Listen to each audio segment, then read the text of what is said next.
Zaldrizes buzdaris gosdau.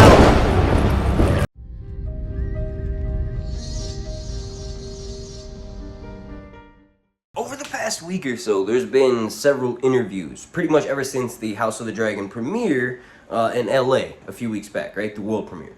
Those interviews have been piling up, and I've done some research and compiled 3 different things that I think are most interesting to talk about. In this video, it won't be very long, but please do me a massive favor. Slap a like on it. Like goal is going to be 420. Get it! And then also, if you've already done that, you're a fan of my content, make sure you're subscribed. And then turn notifications all the way on, to 11. So that way, you'll get notified. You'll get notified every single time I drop a video throughout the literally a little over 1 week wait for House of the Dragon episode 1. It's crazy to even say that. I can't believe it. I was just watching some of my videos from all the way back at the end of 2019, before my son was even born, right? And before my daughter was even born. And it's just crazy how some of my early predictions I got right. No, I'm just kidding. But some of the things I did get, like initially, there's an article that came out, and I'm going to jump into the content of the video real quick, but I just wanted to say this.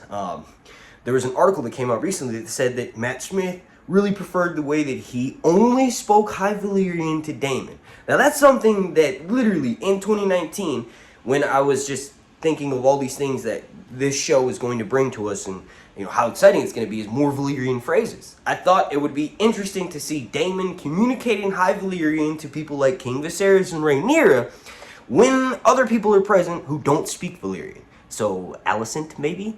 Sir Otto? Like, obviously, Alicent spent time with the Old King. Maybe she does know a little bit of Valyrian for this show, but it would be interesting to watch Daemon and Rhaenyra communicate in a language that only they know in a scene, right? So obviously, Viserys knows Valyrian as well, but it would just be really cool to see.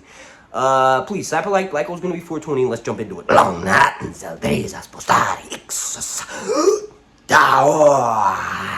Alright, so the first thing I want to discuss is that Miguel Sapochnik, who is the co-showrunner of this series, along with Ryan Condal, right? Miguel is famous for some of the greatest Game of Thrones episodes of all time, right? Battle of the Bastards being one of my favorite ones.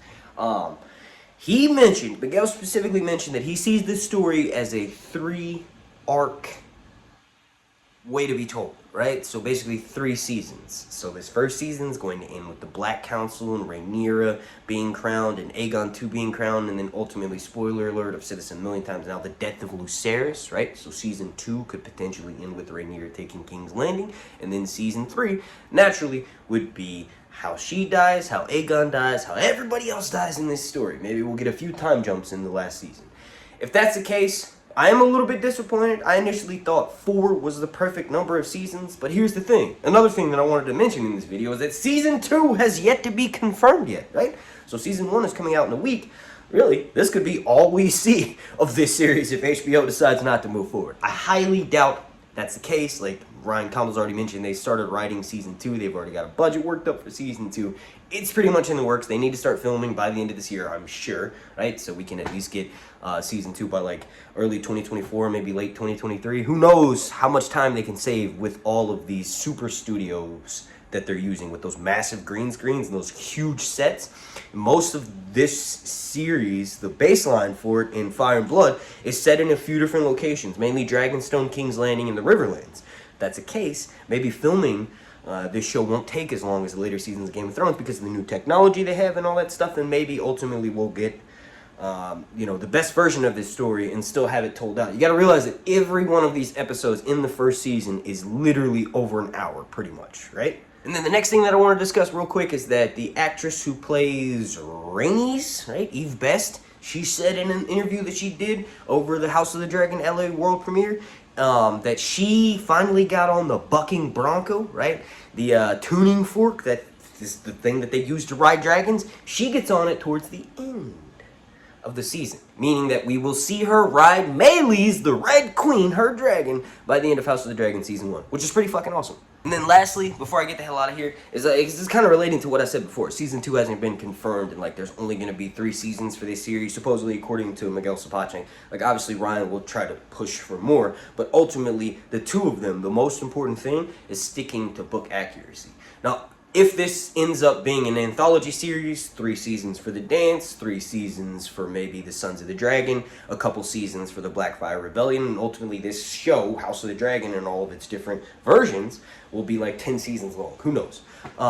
But I will say that HBO does that. It's the same thing they did with Dune Part 1. They didn't announce Part 2 yet, and they waited until it made massive amounts of money, and then they announced it. That's probably what they're going to do with House of the Dragon. One of the ways that you could help get Season 2 announced quicker is to, if you enjoy the series and you enjoy what you watch, let it be known. Go review it on IMDb and you know, watch all the House of the Dragon content that gets uploaded here to YouTube. Not just mine, but all the other YouTubers who do it too. HBO will see that and see, okay, this is what the fans want. For God's sakes, they literally made the Zack Snyder Justice League cut, and that was because fans demanded it. So if you want House of the Dragon Season 2, you have to let HBO know.